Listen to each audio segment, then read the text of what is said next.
श्री गणेश दत्त गुरुभ्यो नमः। माला कमंडलूर्धकर पद्मयुग्मे मध्यस्थ पाणियुगले डमरू त्रिशूले यस्यस्त ऊर्ध्वकर्यो शुभशङ्खचक्रे वंदे तमत्रिवरदं भुजषट्कयुक्तम्। परमपूज्य सद्गुरू श्री रामकृष्ण क्षीरसागर स्वामींना वंदन करून संघटित सत्संग मंडळांच्या या गुरुकार्यातील मोहिमेमधल्या 1358व्या भागाचे मी पठण करीत आहे। आज पौष शुद्ध द्वितीया, शनिवार दिनांक 13 जानेवारी 2024। उपदेशामृत संग्रह भाग 5 या ग्रंथातील श्री गुरुपौर्णिमा तारीख 18 जुलै 1989 या दिवशी सर्व भक्तांना परमपूज्य गुरुदेवांनी दिलेल्या अनुग्रह आशीर्वादाचे पठण सुरू आहे। यामध्ये परमपूज्य गुरुदेव पुढे म्हणतात, गुरोस्तु मौनम व्याख्यानम शिष्यास्तु छिन्न संशया। गुरूंचे रूप हे नेहमी मौन रूपाने असतं। जर तुम्ही विचारलेल्या प्रश्नाचे उत्तर त्यांनी दिलं तर आनंदाचीच गोष्ट आहे, पण त्यांनी तुमच्याकडे पाहिलं तरी काम होईल। एवढी श्रेष्ठ परंपरा आहे ही। या बारीक बारीक गोष्टी तुम्हा लोकांच्या लक्षात येत नाहीत। त्यांनी कृपादृष्टीने पाहिले म्हणजे जवळजवळ निम्म्याच्या वर काम झालेलं असतं। एवढ्या मोठ्या गर्दीमध्ये काही बोटवरती करणारे लोक आहेत, म्हणजे मला काही विचारायचं आहे, उभा राहून ते विचारू का, असा तो मजकूर असतो। हा सगळा जो काही प्रकार आहे तो आपल्या ठिकाणी बुद्धीची कमतरता असल्याने होतो। आपण फार बुद्धिवान आहोत, आपल्याला यातलं फार समजतं अशी कल्पना कोणीही करू नका। या गुरुकृपेचा अंत काढणं फार अवघड आहे। जेव्हा माझ्या गुरूंची भेट झाली तेव्हा माझं वय 7 वर्षाचं होतं आणि त्यांच्या दर्शनात ते सर्व मला प्राप्त झालेलं आहे पहा। त्यांना कुठला प्रश्न विचारावा लागला नाही, काही सांगावं लागलं नाही। देवा, तू माझं कधी कल्याण करशील असं विचारावं लागलं नाही। ही भावना तुम्हा लोकांना येऊ द्या।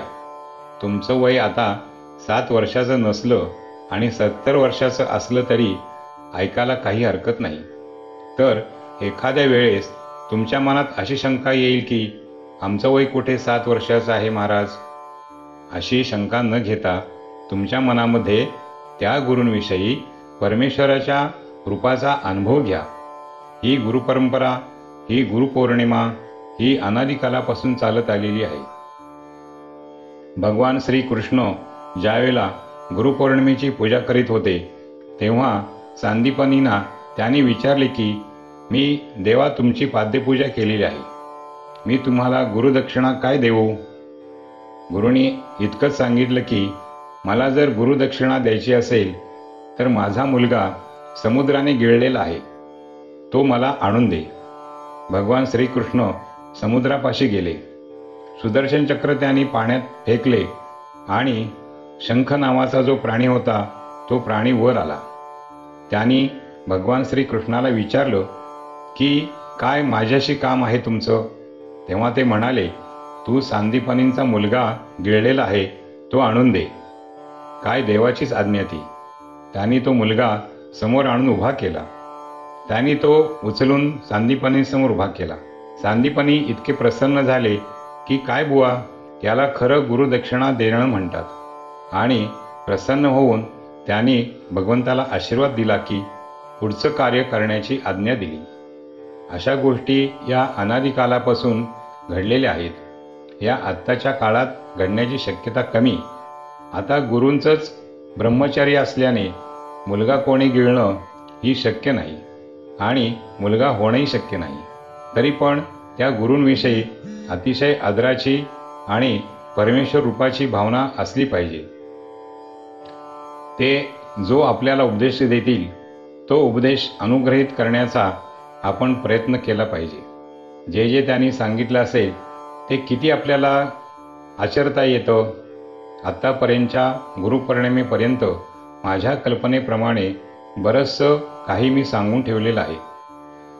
असलं तर बटुकभाईंच्या जवळ त्याचा पुरावा असेल। त्यातलं तुम्ही किती आचरलं आहे हे तुम्ही प्रत्यक्ष पहा. माझ्या कल्पनेप्रमाणे तुम्ही अजून काहीही आचरलेलं नाही. फक्त दर गुरुपौर्णिमेला मी आशीर्वाद दिलाच पाहिजे असा तुम्हा लोकांचा हटवाद आहे. निदान आता मी जो आशीर्वाद देत आहे त्या आशीर्वादातील एक गोष्ट लक्षात ठेवा की आपल्या जीवनामध्ये आपल्याला अनायसे परमेश्वराने गुरूंची भेट घालून दिलेली आहे. त्यांचा अनुग्रह, त्यांचा उपदेश हा आपण अखंडपणे सांभाळला पाहिजे. ते काही तुम्हाला कुठलाही त्याग करायला सांगणार नाही, तुम्हाला संन्यास घ्यायला सांगणार नाहीत. आमची भावना तुम्हा लोकांबद्दल अशी आहे की तुम्हाला दर्शनाची इच्छा होते, हाच त्याग आहे तुमच्या जीवनामध्ये. एक बाजू त्यागाची असते, एक बाजू स्वार्थाची असते. त्यागाची बाजू अशी की मानवी जीवनामध्ये गुरुदर्शनाची इच्छा होणं, त्यांचे आशीर्वाद घेता येणं, त्यांच्या आशीर्वादाची आवश्यकता वाटणं हा तुमच्या जीवनातील पहिला त्याग आहे. तेव्हा हा त्याग आपण वाढवावा कसा? तर हा त्याग वाढविण्याचा असेल तर अनेक वेळा त्यांच्या दर्शनाला जायला पाहिजे. बोलले उत्तम, नाही बोलले त्याच्याहून उत्तम. त्यांनी बोललंच पाहिजे असं काहीही तुम्ही मानायचं कारण नाही. त्यांनी दर्शन दिलं, पुरे झालं. त्या गुरूंचं रूप असं असतं की ज्यावेळी तुम्ही त्यांच्या दर्शनाला जाता त्यांनी तुमच्याकडे पाहिलं की झालं काम. त्यांनी कृपादृष्टीनं पाहणं हेच फार महत्त्वाचं आहे. या लोकांची मनस्थिती अशी असते की हे पाहतीलच असं नाही, बोलतीलच असंही नाही. पण तुमच्या नशिबाने सहजपणे जर या गोष्टी तुमच्या अनुभवाला येत असतील तर तो तुम्हाला मिळालेला कृपाप्रसाद आहे. आणि या कृपाप्रसादाची तुम्ही कायम आकांक्षा करीत जा. हे जर तुम्ही सातत्याने केलं तर त्यांचाही अधिकार असा असतो की त्यांच्या अधिकारात ते वाटेल ते करू शकतात. अधिकाराचा गैरवापर करणं हे सामान्य माणसाचं लक्षण आहे आणि अधिकार हा सांभाळून सर्वांचे कल्याण करणं हे असामान्य माणसाचं लक्षण आहे. तेव्हा तुम्ही ज्या ज्या वेळेला दर्शनाला याल तेव्हा मनामध्ये अतिशय सद्भाव ठेवा. आज माझ्या मनामधलं ओळखलं की नाही, माझ्या मनातल्या प्रश्नांचं उत्तर अजून दिलं नाही, असे काही कुरकुर करणारे लोक आहेत की मला एकाने सांगितलं होतं की तू काही विचारू नको, तुझ्या प्रश्नाचं उत्तर बरोबर मिळेल. पण अशा लोकांच्या प्रश्नाचं उत्तर आम्ही देत नाही. ज्यांना प्रश्नांच्या उत्तराची अपेक्षा नाही त्यांना प्रश्नांची उत्तरं दिली जातात. श्री गुरुदेव दत्त. गुरुबंधू आणि भगिनीनो, याच आशीर्वादाच्या पुढील श्रवणासाठी पुन्हा भेटूया उद्या सकाळी 6 वाजता. श्री गुरुदेव दत्त.